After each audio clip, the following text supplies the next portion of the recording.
abrir mão de poder, não. Nunca quer, né? Não, Nunca quer. então enfim, o resultado foi... Estamos aqui numa república ainda, né? Para mim é mais uma ditadura, mas tudo bem, né? Porque mas nem as sempre foi. próprias as leis da república não são respeitadas. Mas sempre foi. A República Brasileira sempre foi uma ditadura. Ela nunca foi uma república, ou seja, um Estado de direito, no qual direitos individuais, no qual separação de poderes é respeitado, no qual você tem representatividade e transparência. Nunca foi. À medida que a República... Isso você já tinha mais disso durante o Império. Não vamos dizer que o Império também estava olhando para trás, passando julgamento aqui anacrônico. Você vai falar, poxa, mas o Império Brasileiro, comparado com o que hoje existe no mundo em termos de transparência, hoje está um pouquinho mais avançado. Sim, está mais avançado. Agora, o Império Brasileiro versus o que veio substituir o Império Brasileiro, não tem comparação.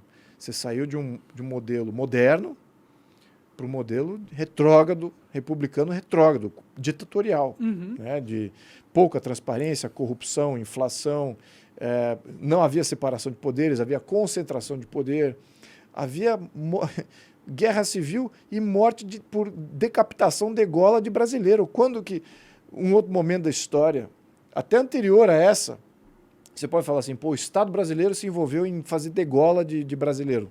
Caralho, não sabia. Pois é.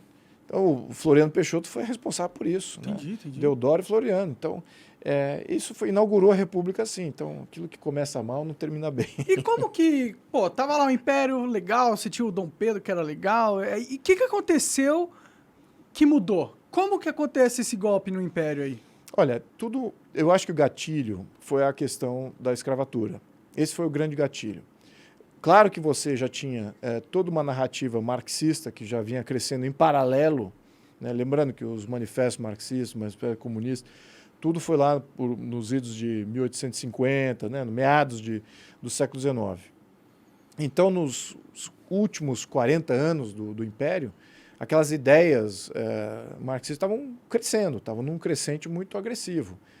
Tanto que até que na França já estava bem abalada até por esses mesmos ideais. Então, o Brasil também não foi diferente. Então, esses ideais começaram a infiltrar em algumas camadas, por exemplo, os militares, outras camadas também da sociedade, que vinham se manifestar mais para esse lado anti-monarquia, né? E para você estabelecer comunismo, você precisa acabar com a monarquia.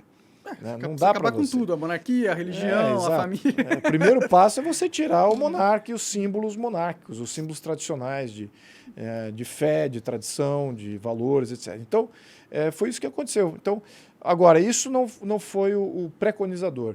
O que foi o preconizador mesmo foi o fato da Princesa Isabel ter assinado a Lei Áurea. Ali é que você gerou toda a celeuma. Enquanto que o processo abolicionista no Brasil foi conduzido de uma maneira gradual, o que também foi o caso em vários países que acabaram com a escravatura. A do Brasil demorou mais. Mesmo assim, podemos até argumentar que a dos Estados Unidos durou mais ainda, né, efetivamente, né, falando. Eles teve teve outros guerra países, civil para rolar essa parada. Demorou muito mais até, na minha opinião. Mas foi conduzido de uma maneira gradual e todos aqueles que teriam a perder com a revogação, ou seja, com a imposição do Estado para acabar com da escravidão do homem pelo homem, aquilo não foi bem planejado, na minha opinião. Né? Olhando para trás, se tivesse sido bem planejado, se você tivesse tido não só um plano de acomodação dos escravos libertos, que era fundamental para que eles fossem acolhidos numa nova sociedade. Não adianta nada liberdade sem a condição dele ser Exato. livre mesmo. Mas quem fomentou foram exatamente os fazendeiros que se revoltaram, faziam, poxa vida, olha, isso aqui é propriedade minha, então já que eu tenho aí uma família que vai interferir na minha propriedade, eu vou me revoltar contra essa família. Eles não tinham esse planejamento. Então, é isso que eu acho. Então, a Princesa Isabel fez mais por ideologia, ela era extremamente religiosa e também abolicionista, assim como o pai dela, só que as visões de como desenrolar isso politicamente... Mas será que dava para acabar com a escravidão sem ter... Não, a família imperial não tinha como agir, porque em 1847 o Pedro II abriu mão do poder executivo Então, ninguém entende isso, né? Todo historiador aí fala tudo errado. Por quê? Não era uma ditadura, como eles falam que era. Você tinha um poder moderador, que era o Pedro II. Ele não tinha poder de fazer lei. Não era esse o poder moderador. E ele delegou. Antes ele tinha concentração de poder. Ele era o poder moderador e o poder executivo. Em 1847, ele abre mão do poder executivo. Então ele não tem mais como governar efetivamente o país. Ele só pode impedir coisas de acontecerem. Exatamente, ele é só o freio. Quando tem excesso, quando tem estabilizado, poder de veto. Então, por isso que a Lei Áurea não foi escrita pela Princesa Isabel. Ela ratificou a lei. A mobilização para você fazer a lei foi toda pelos congressistas. Entendi. E pelos ativistas.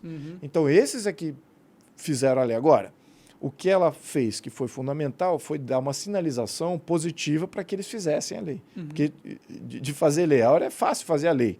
O negócio é você ter a vontade política de assinar e falar, vou encarar essa. E encarou, porque assim que ela assinou a lei, houve atentado de morte ali em toda a família. Para ela? Para ela e um grande... os fazendeiros que... Para ela, para a família inteira. Se sentiram os fazendeiros. E aí combinava fazendeiros com os anarquistas marxistas. Né? Entendi. Combinava esses dois aí.